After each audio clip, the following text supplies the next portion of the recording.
पाक अफगान सरहद बाबे दोस्ती वटि सरहद पार खां फायरिंग। 2 पाकिस्तानी शहरी शहीद, 1 बाड़ो जख्मी। ISPR जो चवणु आहे त सरहद पार खां अफगान संतरी पाकिस्तान में दाख़िल थींदड़ शहरनि मथां फायरिंग कई।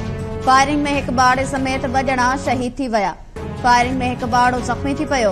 पाकिस्तान कंहिं बि वॾे नुक़सान खां बचण लाइ सबर जो मुज़ाहिरो कयो। अफगान अख़्तियारनि खे जवाबदार गिरफ़्तार करे पाकिस्तान हवाले करण जो मुतालबो कयो वियो आहे।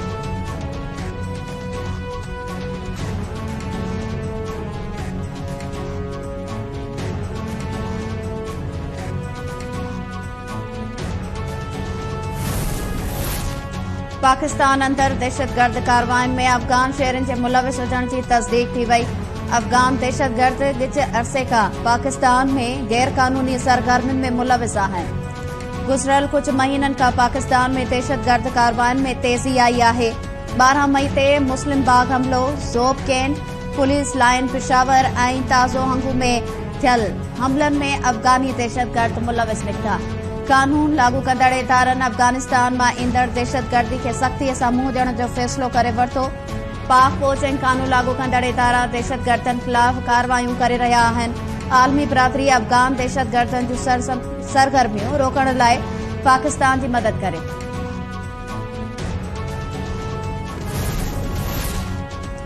Army chief general Asim Munir ऐं अमेरिकी दिफ़ा वारे वज़ीर लॉयड जे ऑस्टिन विच में टेलीफोनिक राब्तो। गॾियल मफ़ादनि वारे मामलनि ते ॻाल्हियूं। पेंटागन जे तर्जुमान चयो आहे त दिफ़ा वारे वज़ीर लॉयड जे ऑस्टिन ऐं पाक फ़ौज जे सरबराह विच में राब्ते दौरान ख़िते जी सिक्योरिटी सूरतहाल ते बि ॻाल्हियूं कयूं वयूं आहिनि।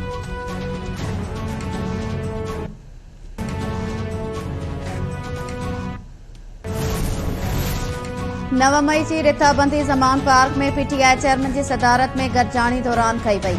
PTI चेयरमैन ई हसास हंधनि ते हमलनि जी हिदायत ॾिनी। सॼे मुल्क मां कारकुननि खे घुराई हमलनि लाइ संदन ज़हन ठाहियो वियो। जुडिशियल कॉम्प्लेक्स, जिना हाउस ते हमला बि उन जो ई नतीजो हुओ।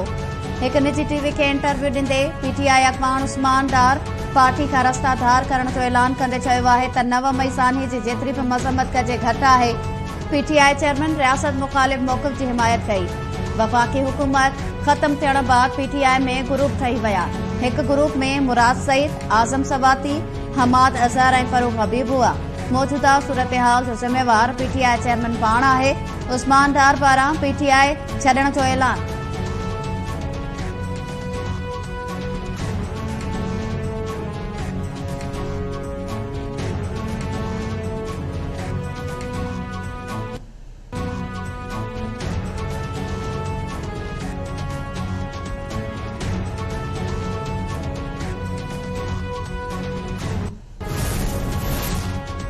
अफगाननि जी घणी महिमान नवाज़ी कई। हाणे खेनि वापसि अफगानिस्तान मोकिलियो। सिंध जे निगरान घरू वज़ीर जो ऐलान। शहीद जान मोहम्मद महर जे क़ातिलनि ताईं पहुची विया आहियूं। ब्रिगेडियर रिटायर्ड हारिस नवाज़ चयो आहे त पुलिस गैर कानूनी तौर तरसल 1500 खां वधीक अफगाननि खे गिरफ़्तार कयो आहे। शहीद सहाफ़ी जान मोहम्मद महर जे क़ातिलनि ताईं पहुची विया आहियूं। माड़ी जलपाणी में हथियार विकिरो थींदा आहिनि। वाक़े जी जाच लाइ कमेटी जोड़ी आहे। जंहिं इलाइक़े में ॾोह थींदो उतां जे सरदार ख़िलाफ़ कार्रवाई कई वेंदी।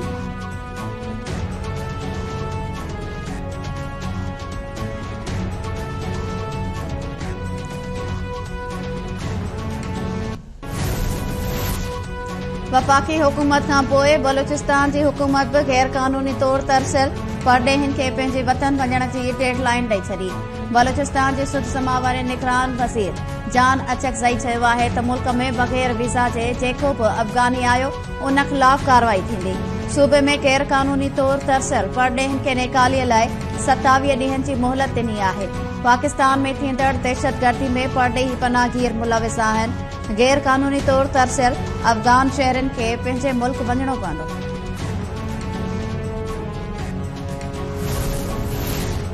आलमी बैंक पाकिस्तान खे कर्ज़नि में जकड़ियल ग़रीब मुल्कनि जी फ़हरिस्त में शामिल करे छॾियो। हुकूमत खे 50,000 रुपयनि ताईं माहवार कमाईंदड़नि ते टैक्स लॻाइण जो मशवरो ॾेई छॾियो। माहवार 5 लख रुपयनि ताईं कमाईंदड़नि ते 35% जे तनासुब सां टैक्स लॻाइण जी बि तजवीज़। पर्सनल इनकम टैक्स जो स्ट्रक्चर आसान बणाइण ऐं 12.5 एकड़ ज़मीन रखंदड़ ते टैक्स लगाइण ऐं बिना तयारी जे शुरू कयल मंसूबा ख़त्म करण जो मशवरो ॾेई छॾियो। आलमी बैंक चयो आहे त 2027 ताईं पाकिस्तान जो कर्ज़ GDP जे 89% ताईं पहुची वेंदो। पाकिस्तान खे खसारे मां कढण लाइ हुकूमत खे ख़र्च घटाइणा पवंदा।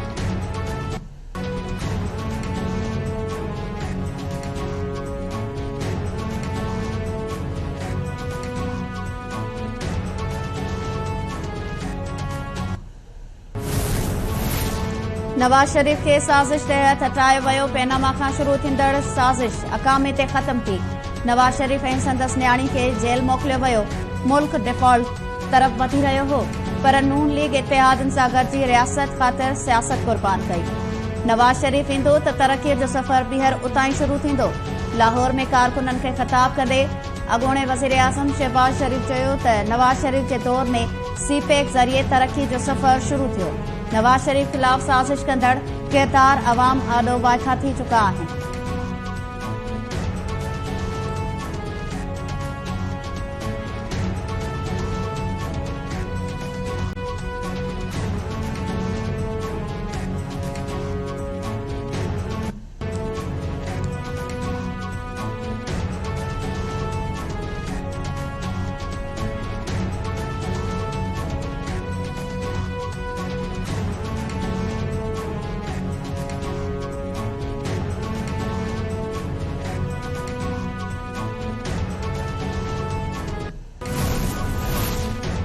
पीपल्स पार्टी इंतहाई ॾुखियुनि हालतुनि में बि कॾहिं कंहिं इदारे ख़िलाफ़ नाहे ॻाल्हायो।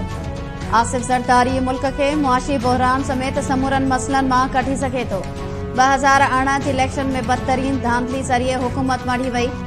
अॻूणे सूबाई वज़ीर ऐं PP अॻवान शर्जील इनाम मेमून पेशावर में प्रेस कॉन्फ्रेंस कंदे चयो त पीपल्स पार्टी जल्द खां जल्द इलेक्शन चाहे थी। पीपल्स पार्टी ईंदड़ चूंडुनि में कामयाब थी हुकूमत ठाहींदी। PTI सोशल मीडिया ज़रिए बदतमीज़ी वारे कल्चर खे हथी ॾिनी। पीपल्स पार्टी KP सूबे खे सुञाणप ॾिनी। ख़ैबर पख्तूनख्वा में 10 साल हुकूमत कंदड़नि सूबे खे तबाहीअ खां सवाइ कुझु बि न ॾिनो।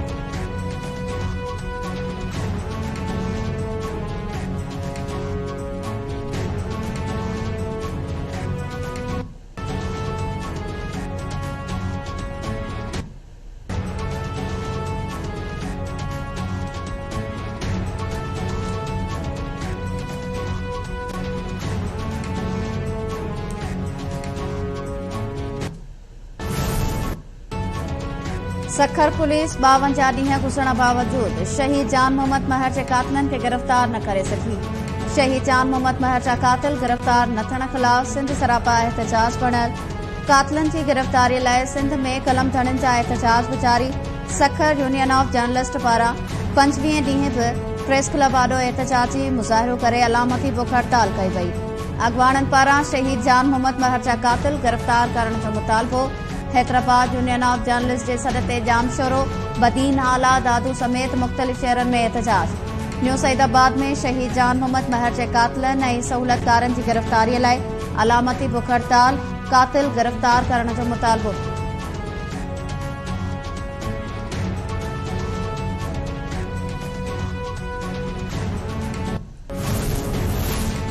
सिंध में दरगाहुनि जी मरम्मत ऐं बहितरी। गैर कानूनी ठीका ॾियण वारे मामलनि जी जांच मुकमल। एंटी करप्शन पारां औकाफ़ खाते जे ज़िम्मेवार कामूरनि ख़िलाफ़ ओपन जांच जी सिफ़ारिश। औकाफ़ खाते अॻूणे चीफ एडमिनिस्ट्रेटर मोहम्मद शरीफ शेख, हाणोके chief administrator Ali Gul Sanjrani, assistant executive engineer Mohammad Ali Pandhiani समेत 5 कामूरनि ख़िलाफ़ ओपन इंक्वायरी जी सिफ़ारिश। एंटी करप्शन जे अख़्तियारनि जो चवणु आहे त जिन दरगाहुनि ते ख़र्च ॾेखारियो वियो आहे उते को बि कमु थियल नज़र नथो अचे। मनपसंद ठेकेदारनि खे एडवांस में रक़म जारी कई वई। जिन मरमती कमनि लाइ रक़म जारी थी उहे कम थिया ई नाहिनि। केतिरनि ई वरहनि खां औकाफ़ खाते जे अख़्तियारनि काग़ज़नि में मनसूबा मुकमल ॾेखारे बजट हड़प करे छॾी।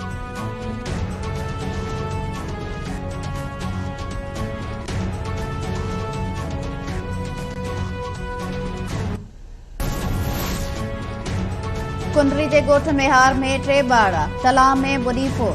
ॿारनि जा लाश हथ। वारसनि जो चवणु आहे त 3 ॿार सनान, महक ऐं मक़सूद ख़ासि रांदि कंदे गुम थी विया। ॻोल्हा कई त संदन लाश तलाउ मां मिलिया।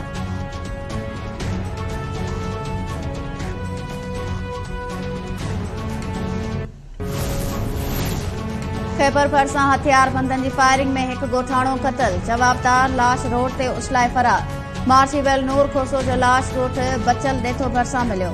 मक़तूल जे भाउ जो चवणु आहे त बिरादरी जे माण्हुनि ते केस दाख़िल कराया हुआ।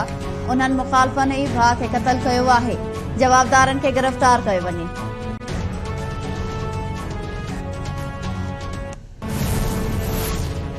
टंडो गुलाम हैदर भरिसां अणॼातल जवाबदारनि जी फायरिंग में हिकु पोरियत क़तल।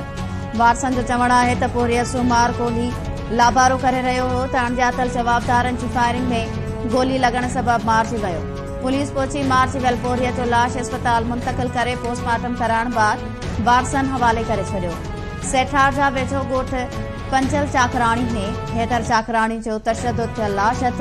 वारसनि जो चवणु आहे त हैदर चाकराणी जो लाश मिलियो आहे। ख़बर नाहे त कंहिं खेसि क़तल कयो आहे। मामले जी जांच कराए इंसाफ़ कयो वञे।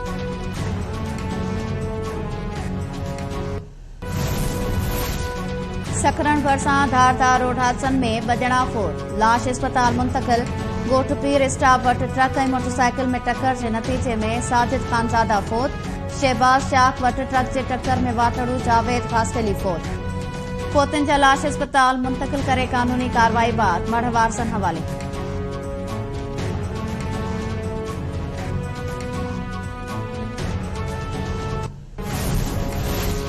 दादू में गिर्ड स्टेशन भरिसां तशदुद थियल लाश हथ। पुलिस मूजिब लाश अस्पताल मुंतक़िल कयो आहे। पुलिस जो चवणु आहे त लाश जी सुञाणप नाहे थी, जांच कई पई वञे।